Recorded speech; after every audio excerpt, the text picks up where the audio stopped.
We are a clothing company and a styling business for working women. So our value is that the world's a better place when women succeed at work. I love fashion. I believe in the power of costume. There is so much power in I think, wearing the right outfit, and we want to make it as easy as possible for working women. And we design all of our clothes in-house, and our stylists hand select items that we think will work best for you. Can we do clothing better? Can we deliver beautifully tailored, high-quality fabrics to women who really deserve to be wearing these things? And so that's where the idea came from. I never thought I would be disrupting anything, although I think we've scared our competitors, so that's always a good thing.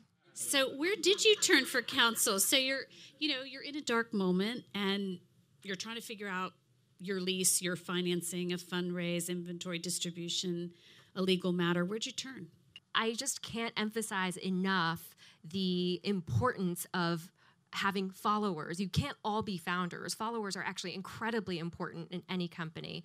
And what is also essential, aside from the followers, is really the ecosystem around it. So all of these partners really come together to make our company work. And I think there's just so much spotlight put on the entrepreneur and the founder, but I really cannot emphasize enough the importance of the follower, the team, and the ecosystem that really come to make startups alive. Your customers are in big business, right? And your suppliers, and it's just much more symbiotic than I think people realize.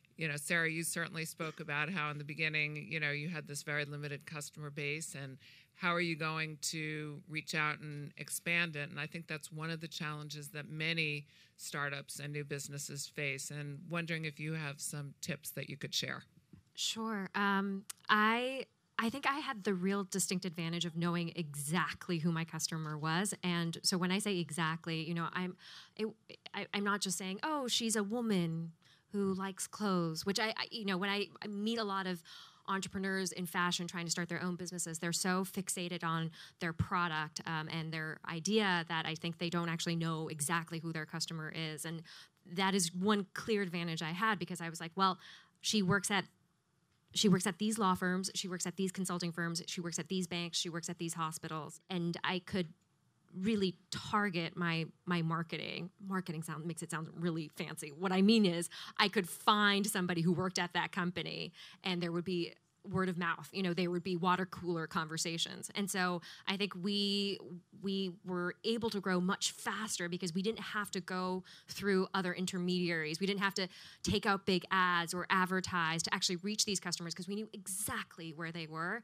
And that really helped us a lot in the beginning. And so that's kind of the biggest piece of advice I give to people starting companies is like, do you know exactly who your customer is? Like, do you know where she lives, what she eats, what she reads, what she consumes? Do you know her entire life story? Because I think often what you want to do is tap into existing networks. If you end up having to build your own network, that's a very costly marketing proposition. But if you can tap into an existing network, whether it's an association or a network, whatever it is, then your marketing costs can be reduced significantly. So that's kind of my number one tip that I share.